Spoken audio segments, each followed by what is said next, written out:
The SSA policy forums, with their cross-section of policy and technical development discussions, have become a hallmark of the AMOS conference. Please welcome moderator Brien Weeden of Secure World Foundation, as he and his panel explore extending SSA and space activities to cislunar space.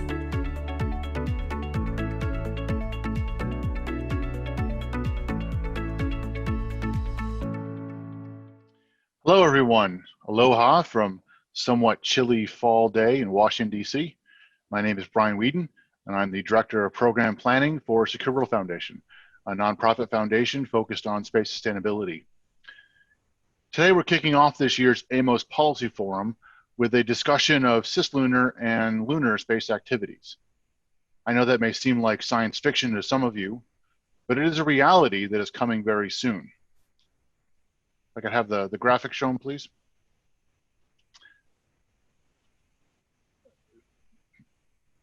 Bryce Space recently put out this graphic, which shows all of the upcoming exploration missions. And you can see in the middle there are 95 missions currently planned to head to the moon or cislunar space within the next decade. Quite a few of those are tied to NASA's plans for the Artemis program, but there's also missions being planned by Russia, China, India, Japan, South Korea, the UK, France, Germany, and Israel. And on top of that, many of these missions involve commercial companies, either as contractors or as partners. So with this major expansion of lunar and cislunar space activities, it is time to start thinking about expanding current space situation awareness and space domain awareness capabilities out from the current focus on out to geostationary orbit and into cislunar space. With me to discuss why we should think about that and how we can go about doing that expansion is a great panel of experts. First, I'd like to introduce Dan Hendrickson. Dan is the Vice President of Business Development for Astrobotic, one of those commercial companies that is working with space agencies and other companies to provide lunar payload delivery services to the moon. We also have Brien, Chief SSA Architect for ExoAnalytic Solutions, one of the leading commercial SSA companies. Jerry Krassner, Emerging Capabilities Mission Area with the Space Development Agency, which is looking at cislunar space domain awareness from the national security perspective. And finally, Jessy Schingler, Director, Policy and Governance at the Open Lunar Foundation, which is a nonprofit organization committed to enabling peaceful, cooperative lunar settlement for the benefit of all life. And they have recently done quite a bit of work on some of the governance challenges with cislunar and lunar space activities. I've asked each of my panelists to prepare a few minutes of opening remarks, after which we'll move to a moderated discussion. If you'd like to ask a question, please do so through the Q&A tab located on the right-hand side of your screen, and I'll incorporate as many of them as I can into our discussion. You can also upvote questions you like, which make it a little bit easier for me to see which ones the audience is really interested in. So with that, I think we'll get started. And first, I'll turn it over to Dan. Could you please give us an overview of why there's so much interest in cislunar lunar activities and what kind of things are being planned by governance industry in that diagram that I mentioned? Absolutely. Thanks very much, Brien, and thanks to you and AMOS for the opportunity to be here today. Greetings from sunny Pittsburgh, Pennsylvania. I'm from Astrobotic, a lunar logistics company based here in Pittsburgh. We've been in business for about 13 years now, which is kind of remarkable when you kind of step back and think about that in the sense that there's a lunar delivery company like ourselves that's been in business now for more than a decade, which I think really goes to show how much interest and kind of groundswell demand there really is for these activities in cislunar space. Certainly in any business, it can be difficult to last 10 years or more. And so the fact that you have lunar delivery businesses like ourselves thriving at this point, I think really goes to show how we've really kind of reached that level of turning the corner of is this real or not? It very much is real. And what we're seeing is that there's a variety of different kinds of demand for private activity as well as public activity for the moon. And so for us at Astrobotic, I think we're sort of a good example to kind of illustrate that. So for example, we have 3 missions that are lined up over the next 3 years starting in 2021. We have our Peregrine Lunar Lander, which is going to deliver payloads from companies, governments, universities, nonprofits. That vehicle will fly next year, and then in 2022, we have a rover that we're sending on another commercial lander. That's a rover called Moon Ranger, and that vehicle will be testing some autonomy techniques. And then in 2023, we're going to be delivering NASA's Viper rover on board our Griffin lunar lander, which is a golf cart-sized lunar rover that will be doing the first ground truth measurements of lunar water ice, which has a lot of really interesting implications, not only for science and exploration, but also commerce, frankly. There may be the opportunities to utilize that water ice for life support or rocket propellant and really enable exploration and spaceflight to go beyond the Earth-Moon environment with a new economic dynamic. So we're really excited about all those missions. And I think there's a few drivers that have really led us to this point to have these manifested missions. The first is such a diversity of interest from customers. We have 16 signed customers for our first mission, representing 6 countries in some form, whether company, government, university, nonprofit. And there's a variety of different use cases. And I think this is emblematic of the use cases that we're seeing across the world right now for Cislunar. In particular, there's interest in sending technology demonstrations all the way to the lunar surface. Science and exploration is an obvious one, but also marketing and nonprofit uses, even philanthropy and art. There's been an opportunity with commercial services like ours at a historically low price point to enable a variety of different kinds of use cases to now reach the surface and to act. So it's a pretty exciting number of different use cases that are coming to the fore. And what I think the reason that's the case now is a few different factors. One is there's a 50-year pent-up demand, at least in the US, for access to the lunar surface. So there's been decades of ideation and development toward use cases on the moon. There's also commercial services now, like ourselves, like Astrobotic, for example. And also the moon is a new destination in the sense that we've learned a lot over the last 50 years about what the moon has to offer. And really kind of gotten a fundamental new understanding of some destinations. So for instance, we now know that there's lunar caves and that there's opportunities for potential resource utilization and water ice at the poles. Fundamentally, we didn't know that 50 years ago. And so there's a really strong interest in being able to utilize the moon in new ways that we hadn't prior conceived. And then just across the world, I think the capacity to do lunar missions has increased significantly. There's a number of different sophisticated payload builders around the world. Maybe not everybody can build a launch vehicle or a spacecraft, but they can certainly build an instrument. And there's a lot of different folks that can do that today. And so there's just been a real groundswell now that the commercial lunar services are coming online to match that with payload builders. And I think globally, there's an opportunity for folks around the world to engage on an international scale for lunar activities. We've done that in low Earth orbit with things like the International Space Station. And now it's a natural outgrowth that the moon is within a lot of folks' grasp when it comes to financial and technical capability. And so I think all of those factors have really led us to now see just the bloom of activity that Brien just highlighted in the previous slide. So I look forward to the panel discussion and with all that groundwork in mind. Thank you, Dan. I appreciate that. Brien, turning to you next. We've talked a lot at AMOS in the past about the SSA challenges out to geostationary orbit. From your experience in EXO and working with this sorts of activities, can you talk about what the SSA challenges are as we expanding out to cislunar and lunar activities? Absolutely. Aloha, everyone, in AMOS virtual world, coming to you from ExoAnalytic today, specifically from Houston, Texas. We're looking forward to engaging with you, hopefully in person next year. But I'd like to go ahead and thank Secure World Foundation for putting this panel together so that we can kind of make some of these points about where we think space situational awareness and space domain awareness will be going as it expands to cislunar. So I'm going to share a couple of charts here. Hopefully these are coming through now. Hopefully you can confirm, Brien, that looks okay. Thank you. So I'll just jump right into it here. Commercial solutions for extending SDA to cislunar and XGEO are in use and in development. This example shows dedicated tracking of the MEV-1 spacecraft as it approached Intelsat 901, where it has performed the first successful commercial satellite servicing operations near GEO. The orbit you're looking at as MEV-1 made its way to its client had an apogee of 2 times the distance of GEO, and it did indeed spend a long time in the sun.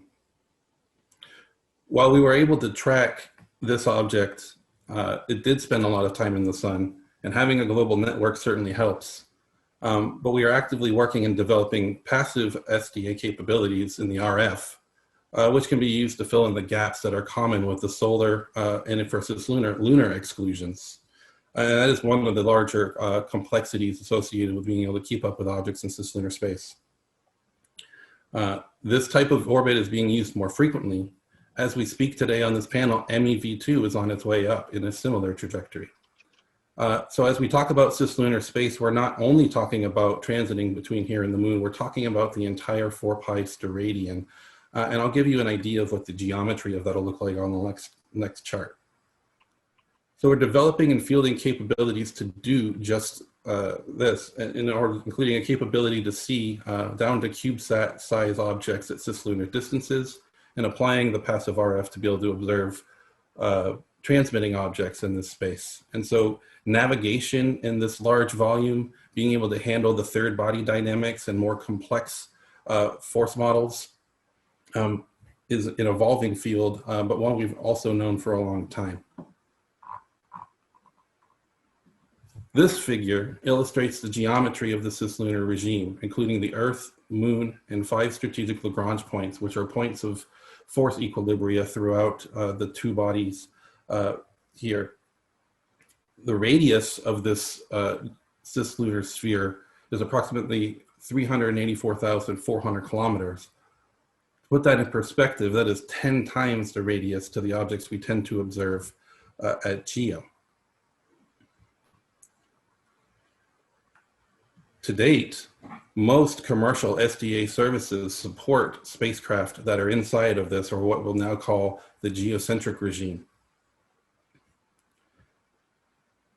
We must address the challenges that are associated with this 10 times increase in distance, which include a 100x increase in required sensitivity and a significant increase of 1,000 times more space to cover across this 4-pi steradian.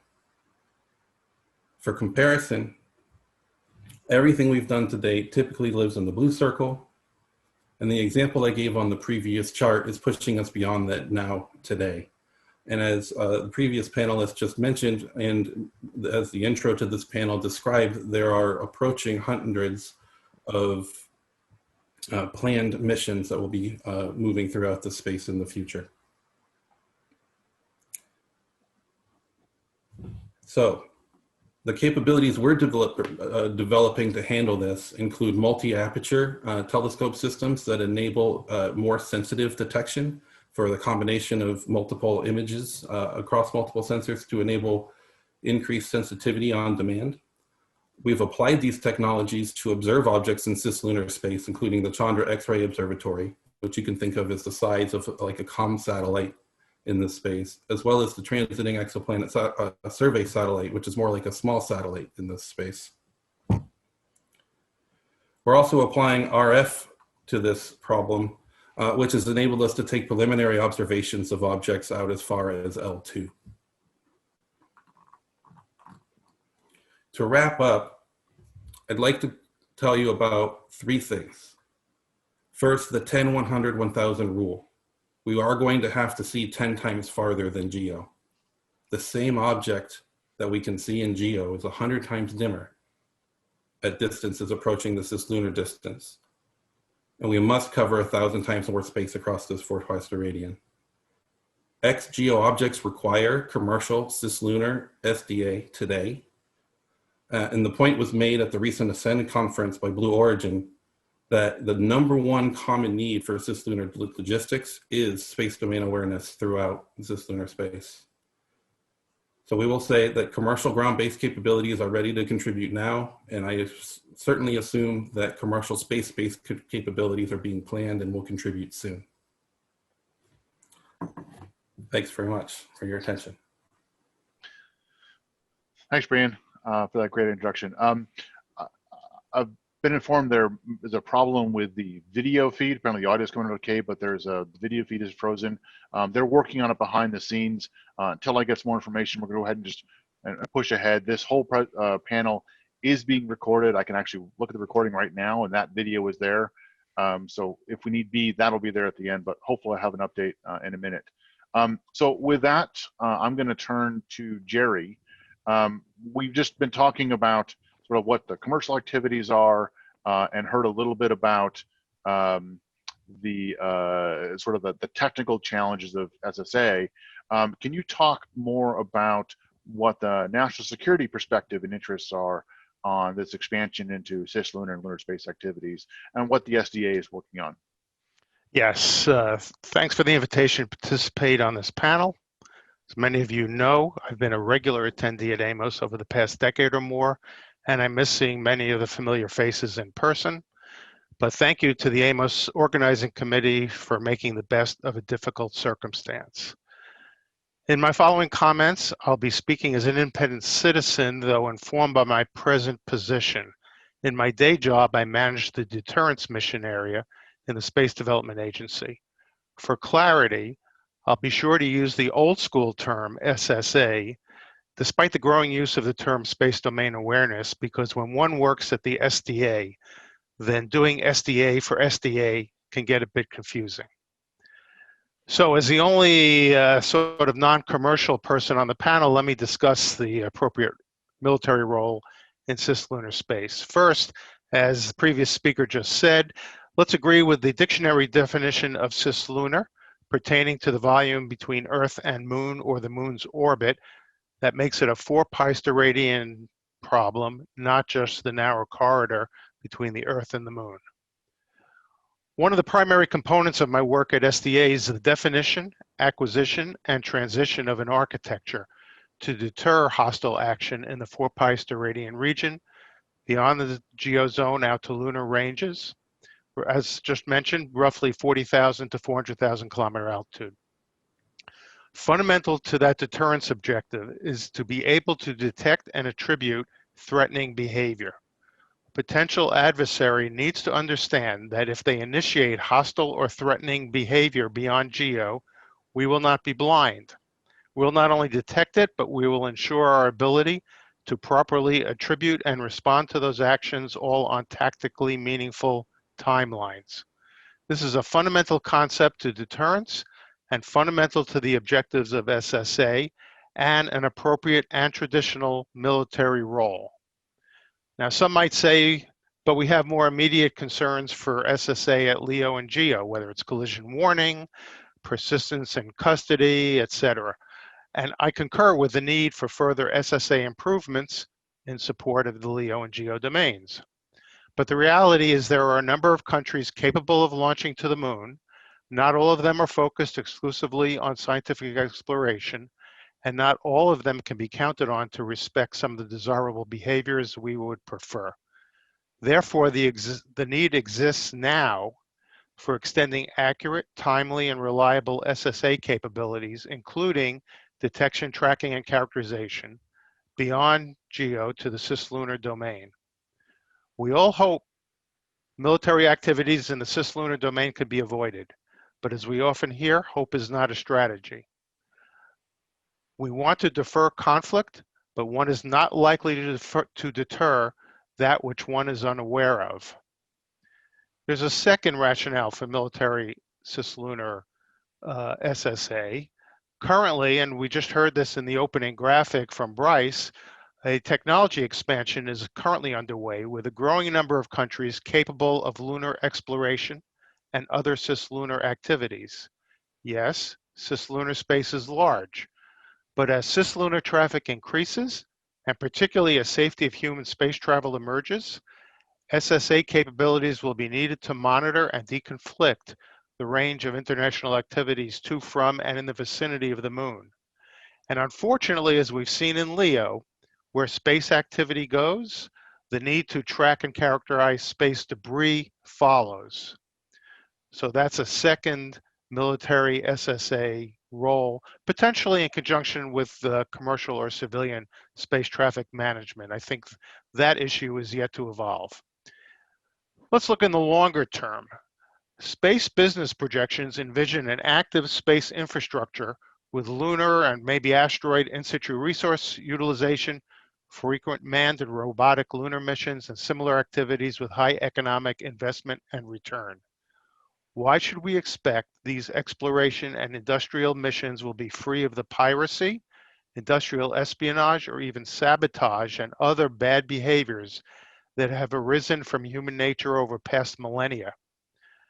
Might not we need a capability to deter or warn of such human endeavors? Or would we prefer a Wild West scenario without these capabilities? I, for one, prefer the former based on a robust SSA capability. And I suspect the investment community would likewise want to avoid the Wild West scenario. These needs to protect space commerce and preserve freedom of action were recently outlined in the Space Power Capstone document released by the U.S. Space Force. Another point in favor of military role in Cislunar SSA. We often think of SSA as enabling indications and warnings of hostile action. It is less often that we think of SSA's capability to avoid mistaken overreaction to anomalies that might be caused by more benign or naturally occurring factors. So SSA offers a crisis-reducing potential to avoid unintended escalations based on mistaken assumptions. I think all of these issues justify a military role. So in summary, the need is here for military SSA capability beyond the traditional LEO, MEO, GEO domains, whether to dissuade nefarious activity by bad actors or enable safe exploration and benign commercial activities for all mankind. Cislunar SSA is fundamental to safe, productive access and utilization of space for all nations. Whether it was the Navy's counter-piracy in support of commercial trade in the 1700s, or Army forts in support of westward migration, or SSA into various regions of space, the military has been an enabling component. This should extend into cislunar space for the common good. In addition, the time for discussing these issues is now, before entrenched interests and ways of doing business complicate SSA implementation in the future. I commend the AMOS program for providing a forum to discuss this critical question, and I look forward with fear and trepidation to the Q&A. Thank you. Thanks, Jerry. I'll make sure to save all the hard questions for you. So now let's turn to Jessy Kate. As I mentioned in my intro, you and the Open Lunar Foundation have been thinking about and studying some of the governance and policy challenges with both cislunar and lunar space activities. Can you kind of briefly sort of, just give an overview of what those challenges are as you look at we're expanding both government and private sector activities into cislunar space? Absolutely. Thank you, Brian, and thanks for having me on the panel. As you said, Open Lunar is a foundation that, we're focused on policy and institutional design for near-term lunar activity. And so as folks with both policy and technology backgrounds, this includes us thinking about what the hardware and technical capabilities are going to be that we will need to stand up some of the basic utilities that we're going to need in the lunar environment. And so I think this topic is very relevant and it's very timely. I strongly agree with what Jerry was just talking about, and I really appreciated your comments, Jerry. The other thing is that, SSA is already something we identify as critical infrastructure in the near Earth domain. So, I think there's no reason to think that this shouldn't or won't extend to the lunar context. But as we're looking at the growing diversity of actors and state actors, payloads, rovers, instruments, the question is really how do we, I think from a governance perspective, the question on my mind is how do we ensure that we have cooperative participation in SSA from these diverse actors? So, the first thing I would say is just defining what cooperation means. For example, do we expect mission designers to include capabilities to be sort of active clients? We could establish a norm or an obligation to fly a standard piece of hardware, like a beacon, the way that we do with ships. But mass and cost constraints mean that operators might not necessarily be happy to be obligated to include something on their missions. There are a whole bunch of interesting questions about when payloads might separate into their own object for SSA purposes. Is it a different intent? Is it the location? Is it mobility? Is it not? But back on the mission side, I think the question of cooperation then leads into us thinking about how we can provide benefits to operators to participate in a regime like this. And some ways that we might be able to do that first is to make it simple to participate by having an existing design. Now I'm talking on a hardware level, so reducing time and money required for compliance by having something that's just sort of ready to go with a standard interface, with a standard known profile, mass, etc. The second, I would say, is to provide that SSA data back to the operators so that they can use it for their own operations, as well as for confidence in the safe operating environment that all the other panelists have also spoken about. So I was just talking about a more active SSA approach. I think there's also the passive or uncooperative approach. And in that case, there's going to be a greater burden on asset deployment. I think we're going to need to look ahead in the coming years and really select and budget for these capabilities. Although we do have, that Bryce graphic, I think is great and shows that there's a lot of exciting activity, but on the other hand, the volumes are also great and the spaces are also great. And we're going to have a relatively slow and sort of physically sparse set of activities happening in the next, say, 10 years compared to the relative density of the near Earth environment. So I think we really need to develop a concept of operations to understand where that coverage is going to come from and how it's going to aggregate into a comprehensive picture over time, because it's not going to be immediate. So where are we prioritizing and why? And that means also not just a snapshot. When we talk about this ConOps, right, we're not just talking about a snapshot of what the capabilities will be at some hypothetical point in the future, but how do we get there with the roadmap of currently planned missions that are going, let's say, on, it looks like roughly 6-month intervals. So I'm just spitballing, but if over the next 10 years, we've got 20 opportunities, where are we spending those opportunities? As we all know and like to rant about in the near Earth environment, SSA has been a fragmented project. And so we also have the opportunity to think about it differently for the Cislunar context. And I think that can also be really exciting. As I'm sure everybody's familiar with the Artemis Accords, they do talk about open standards and open sharing of information. So I'm interested in seeing us think of SSA as one aspect of this. It also has a positive tie-in to the needs of operators and the fact that we will have this more sparse operating environment. So I'm thinking about this as sort of open SSA. So what would open SSA mean?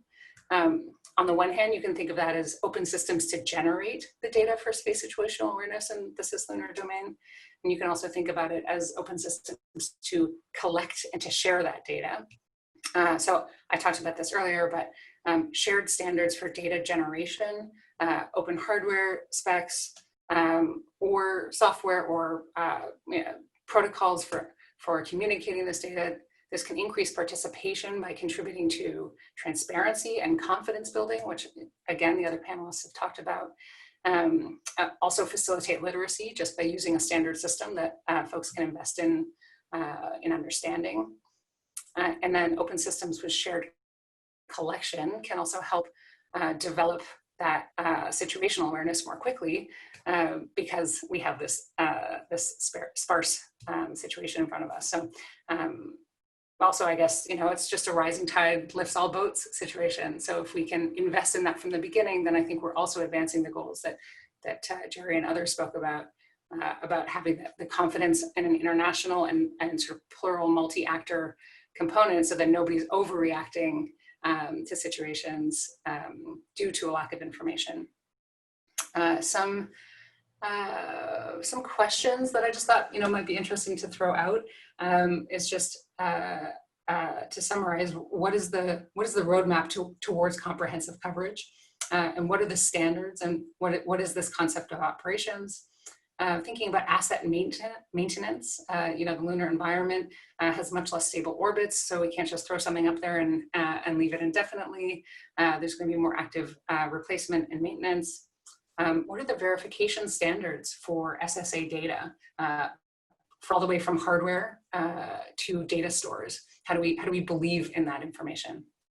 And I think most importantly is just socializing and incentivizing active participation from the beginning so that we can begin to build an increasingly sophisticated capability. I'll leave it there. Thanks. Great, thank you for that. I think there's several things we're going to touch on here in the discussion part of it. So Brien, I want to go back to you. You talked about sort of the technical overview of Cislunar and what it's like and why it's so big. Can you talk about a couple more of what some of the technical challenges are in extending SSA or space domain awareness into Cislunar space? Is it just a matter of getting bigger telescopes? Are there technologies that we don't have that we need to invent? From a technical standpoint, how do you think we should go about doing that? Thanks for that, Brien. Certainly, there are many technologies and options that are out there today that can make some of the observations. In some cases, they are national assets, and in other cases, there are emerging technologies that can, provide similar performance for perhaps a better, price point. But I don't know. I mean, you're going to have some challenges like using active radar, for example. You're going to have the art of the fourth problem. Being able to cover all of that, you're going to need to make a trade, and that's one of the things that we're investigating when we are executing our studies, is to look at just where do you want to put how much SSA where to cover the key parts of this domain. And it's going to be a matter of the different things that drive that. So if we're going to distinguish SDA from SSA, for example, you want to have kind of a persistent or close to persistent understanding of these objects. Whereas if you're doing catalog maintenance, you're going to be doing much more synoptic survey and those kinds of things. So it's a matter of understanding the priorities of the mission that you support, and the rule that I've quoted here. It's just a quick baseline to get that out there. You can really just start to understand where you want to place these things, and it won't only be on the planet Earth, right? You're going to have geometric diversity, so there will likely be a space component to this, and it's going to be a number of collaborating different organizations that will have to work together to bring some of these technologies to bear in order for the SSA information to meet the timelines that will be necessary to support the objects that are out there. Just for an example, if you're a space-based sensor trying to provide SSA data, you also have to have really great navigation information of your own state. And so, being able to provide that information in support of different legs of this is going to really be kind of a collaborative effort across all the different components of doing this well. If I could maybe also... Yeah, go ahead, Dan. Yep. Want to dovetail, I think it's a great point, particularly on the idea that the asset in space needs to have that position, navigation, and timing data. And right now, I think sometimes we forget how raw the lunar environment really is. There's not a PNT network. There's not a whole lot of assets in that environment. They're actually doing visualization, like for example, LRO or the Indian satellite. It's very limited in the number of assets that are doing visual sort of work. And so sometimes I think we forget that, there's a whole one side of the lunar surface that's not even visible from Earth. And it's a unique environment that is not built up the way Earth orbit is, with assets to assist with getting that data that you were just describing. Great, thanks. And Dan, I was going to go to you and say, or sorry, Jerry, did you want to add something as well? Just as a quick note, we all tend to be, not to disparage anyone else in the audience, but we tend to look at these questions from an engineering or science perspective, because that's, we're PhDs and double E's and all that. But and there are those challenges. Astrodynamics in the Cislunar region is an area of current investigation. But we also have to think about, and Brien just kind of alluded to these, architecture definition, the ground versus space versus a hybrid. The CONOPS and doctrine development for Cislunar, I think, is at a fairly early stage of development. And the algorithms, it's not just the hardware, the sexy part, but it's also the algorithms to exploit the data in very different cluttered environments, et cetera, are all parts of the technical challenges that we have to face. No, it's great. I guess that leads me to sort of a follow-on question for Jerry or Brien, whoever else. We talk about the algorithms. My understanding is that most of the algorithms, for example, in use out at the 18th are currently engineered for an Earth-centric model and using force modeling that is from an Earth orbit. How well developed are those astrodynamic modeling for the cislunar space and the lunar space? Well, I'll tell you, this is not an area I spend a lot of my time in, but just from talking with the community, that's an area of active research right now. I know some of the defense agencies are actively funding studies for the multi-body problem, the non-TLE trajectory or state vector descriptions, as opposed to the historic catalog based on computer punch-out cards. If I remember those, I don't know how many do. It's time to move beyond that for multiple reasons. So yeah, there's advances to be done there. And in our models, sometimes the models are immature.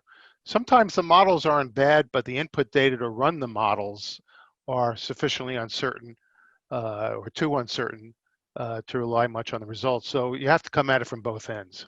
Yeah. Excellent. Right, Brien, can I jump on that just for real quick? There's an intimate relationship between, model error and uncertainty in these spaces. And, there's a lot of different complexity there. I mean, we've been able to send spacecraft to Bennu and very, complex type missions and things, which has been great. But it depends on the timeliness and, the accuracy and precision with which you need to understand this information. And in any other field, the way you go do that is to start with an abundance of data. You can learn what the best methods are if you're not data sparse or if you're not observer sparse. And as we have a lot of learning to do throughout being able to do this effectively and tactically in cislunar space. And one way to do that is to ensure we don't try to do this with a minimum data necessary approach. Got it. Thank you. That's great.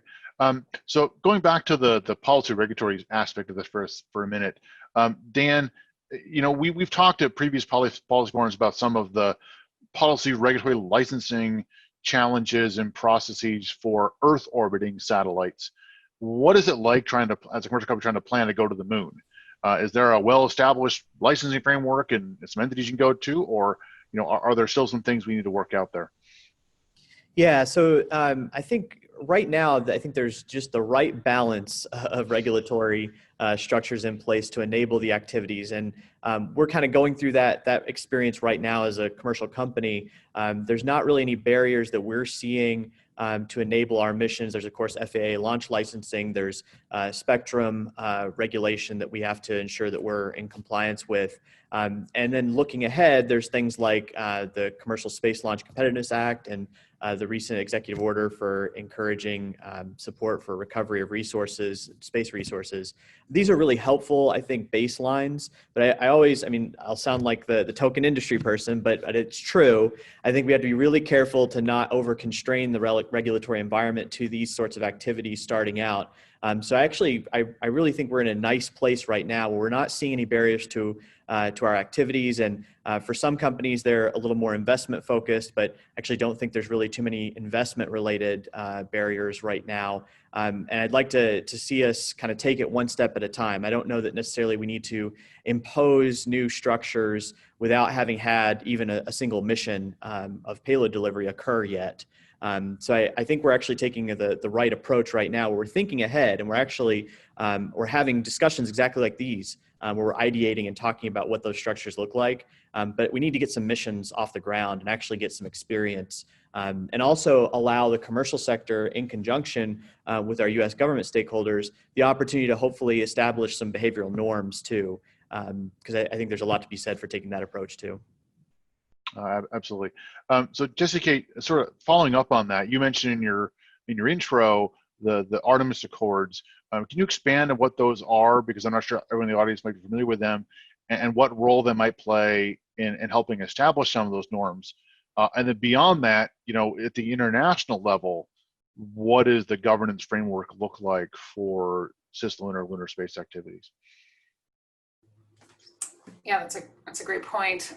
So the Artemis Accords are a policy initiative by the United States to complement the Artemis program and introduce a set of principles that nations who are partners in the Artemis program would sort of agree to operate according to, as a way of implementing obligations under the Outer Space Treaty. So it's sort of it's an implementation level focused agreement. It's still under discussion, but the idea is that these partners can work together to establish a number of different areas where they can have, say, deconfliction of activities, scientific data sharing.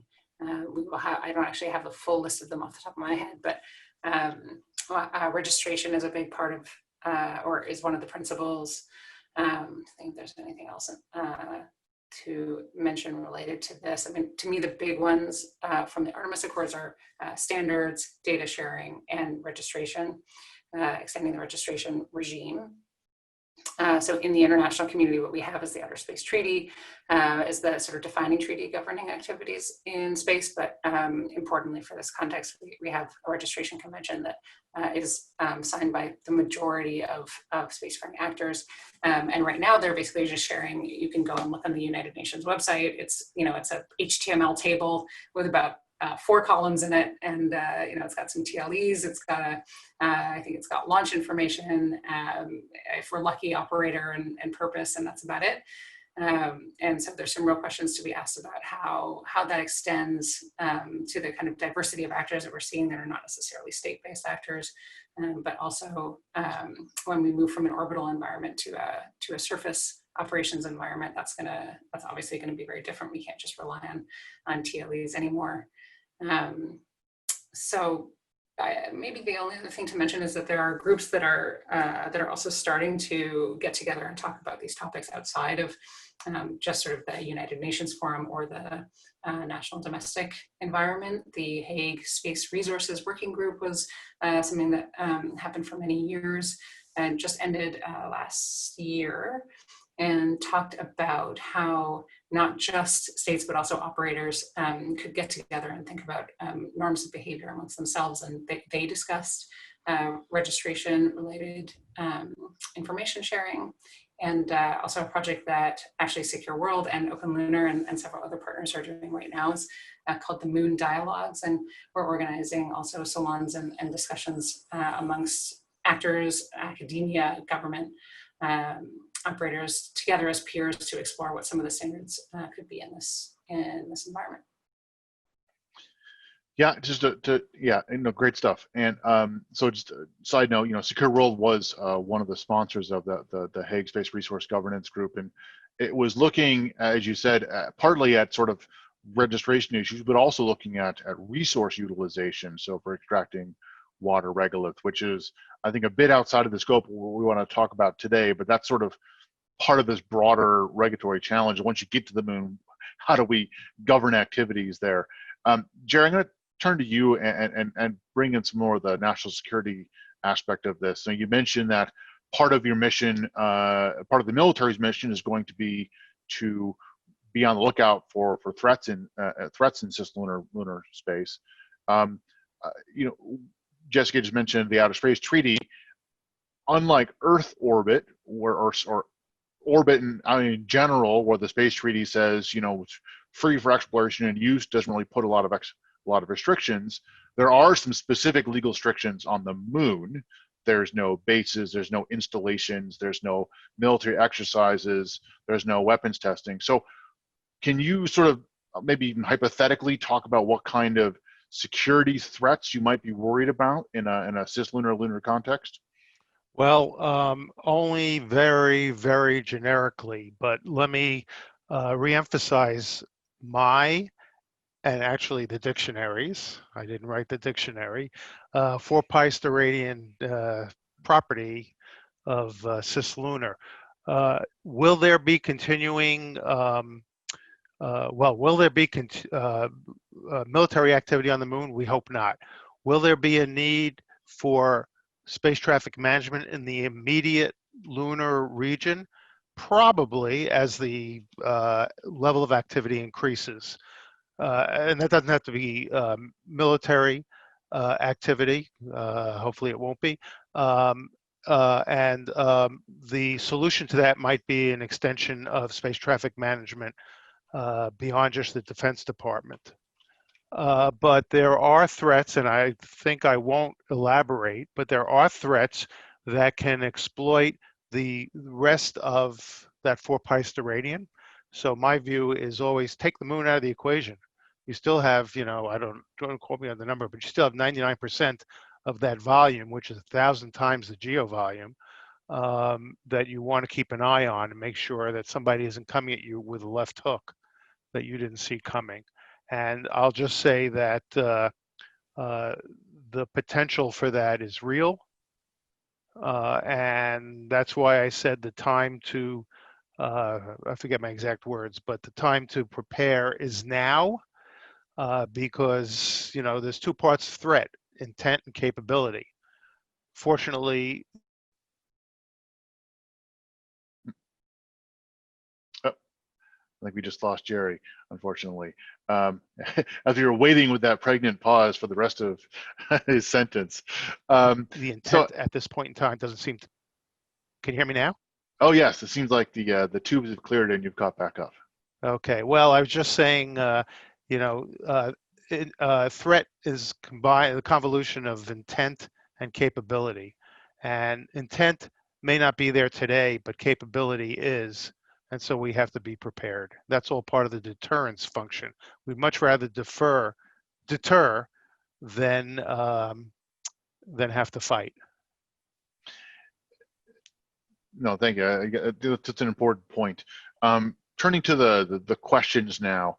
One of the high-rated questions here is that the elephant in the room in all of this is China. I'll expand that and just say, is sort of that part of the concern is that there's a lot of countries, including China, including Russia, looking to go back to the moon, and we're not really certain what's going to happen, and there's maybe uncertainty about what sort of new activities or new sorts of security challenges maybe come across. Is that part of the challenge here? You asking me? If you'd like to answer that, sure. This is fear and trepidation defined. Yeah, you just actually dropped out a bit. So you were talking about China. Let me just say, because I don't know how this internet connection's going, but I think the opening Bryce thing said 11 countries between, over the coming decade. I don't know the exact. I can name half a dozen off the top of my head. Some of those are potential adversaries. Some of them are certainly not likely to be adversaries in that 10-year time frame, but some of them, who knows? Nations' interests change over time. So yes, China is, I would, and speaking as a citizen, a motivating threat, but really the interest is generic. No, that makes much sense. better to have it's much better to have the cop on the beat and not worry about who the bank robber is. Just capture the bank robber, to make a terrible metaphor. Brian, I could Yeah, go ahead. comment on that too, if we have the time. I'm just thinking that I think what Jerry's saying, what you're saying, China being the elephant in the room, it is also an opportunity for us to enter into some kind of cooperative SSA regime where we're sharing information in just the classic sort of transparency and confidence building measures approach, which is that we can have better visibility by entering into this together. And it's an area where China can be confident about America, America can be confident about China, all these other small actors gain the benefit of information from these larger actors. So I think it goes to these foundations of deterrence, basically, that we've all been talking about. Yeah, no, thank you for that. There's another question here about the existing orbit debris mitigation standards, guidelines, requirements, and extending those cislunar orbital regime. And I guess I'll throw that to Brien or Dan, or whichever wants to go first.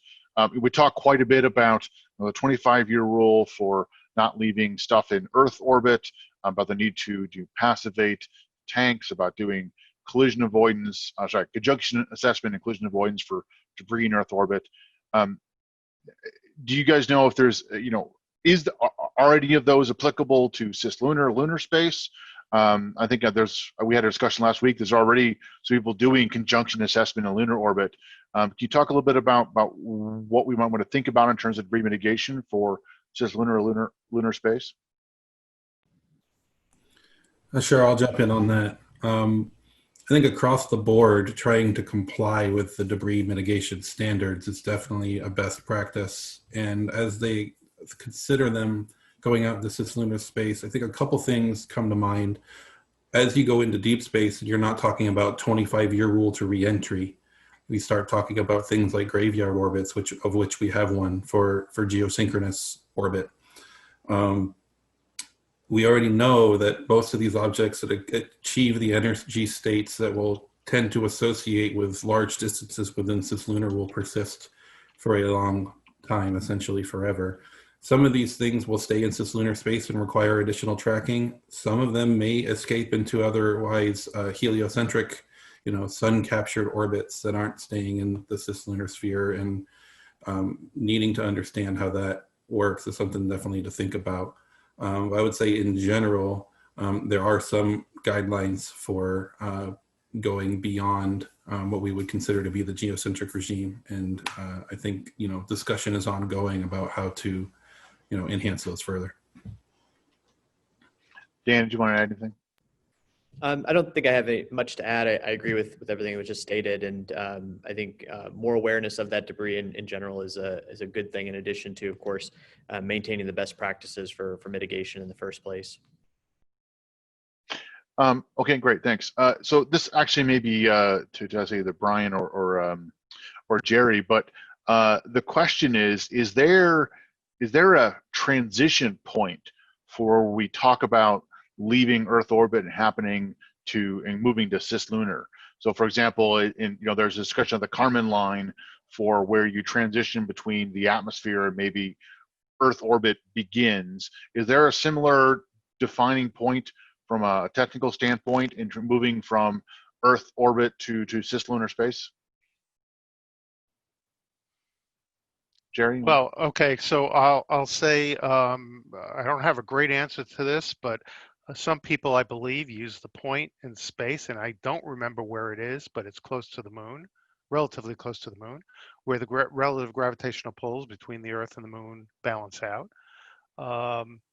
For my purposes, I consider not a line, but sort of a zone, which is beyond the geobelt, beyond the graveyard belt. And that's, as I say, a zone where the geo world starts to drop off and the graveyard population starts to drop off.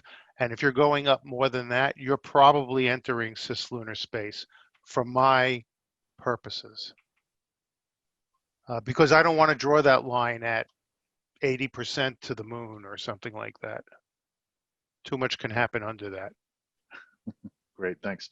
So we've got about 5 minutes left here. I'm going to basically pose a general question to all of you, and that's, look, we've been talking about this extending, the challenge of extending SSA, space domain awareness, into cislunar lunar space. If you had to say what the biggest challenge is it a missing piece of technology? Is it a lack of cooperation? Is it we're just not thinking about it? Is it something's not being funded? What do you think that is, and what would you say the priority is? I don't know, I guess we'll go in reverse order from how we started the whole thing today. So Dan, would you mind going first? Sure. I'd put, if I could cheat and say two, I'll say two. One would be the need for the information itself. So like, I think it was mentioned earlier about the UN Register of Objects. It would be really interesting if there was an opportunity to have, and I know Cislunar, we're mostly talking about this in an orbital sense, but even having a registry of location on the surface of where assets are, I think that would be a useful international registry that could exist, and that would be really helpful. So I'd put that as a major need. And then I think also just having assets that are doing the monitoring in the first place. As I mentioned earlier, Cislunar feels like more of a raw environment, and the lack of platforms, and then back that up into the lack of resources for those platforms, I think is maybe a challenge. But that could be mitigated over time with the right amount of investment. I think it's a challenge that can be overcome, but it's one that exists today. Great, thanks. Brien? Thinking about what General Weeden said in this keynote, and the desire to achieve wisdom and to make our decision processes based on wisdom, I think the goal is to enable the support of a wisdom-based approach throughout cislunar space. And in order to get there, it can't be an academic exercise. It can't be something that lives in our simulations. We have to go out there and do it in the same way that we went out there and fielded sensors to support the mission the first time Sputnik went up. And so I think, yes, the funding is wrapped into that, but it's going to take a partnered approach between technology providers and those who own the mission to do the best we can to move out smartly and provide capability as soon as we can to start learning how to do this well, so we can get to that goal of wisdom in cislunar space. Great, thank you. Jerry? So I'll take a different bent from my preferred area of technical challenges and say one of the real issues is, you can call it vision, but getting ourselves out of a reactive mindset and getting into a proactive mindset, getting out of the requirements-based structured military procurement and getting into defining the future we want and getting us there before the adversary forces us there. And the associated CONOPS and doctrine to support that. If we had that, then I think the funding and the technology is largely there. I think that would be sufficient. Great, thank you. And Jessy. Thanks. Yeah, I dropped off for a second while you were asking your question, but I think I've got it from the other panelists. And if not, I'll just sort of go off on my own wandering. But I took it to mean what are the key things that we need to extend SSA to cislunar domain. And again, I really love what the other panelists have said. The first thing that comes to mind for me is really definitions. That's definitions around expectations, but it's also definitions around when we talk about situational awareness, exactly what are we talking about? What frequency are we talking about? What kinds of information are we talking about? Who's receiving it? What are our expectations from one another? So I think just sort of going to the next level of detail in defining what we mean when we use these terms. And then the second, Jerry already said it, but it's the architecture. It's are we expecting these missions themselves to be actively providing this information? Are we expecting to deploy our own assets to receive it, to collect this information from passive assets and how are we aggregating it all together.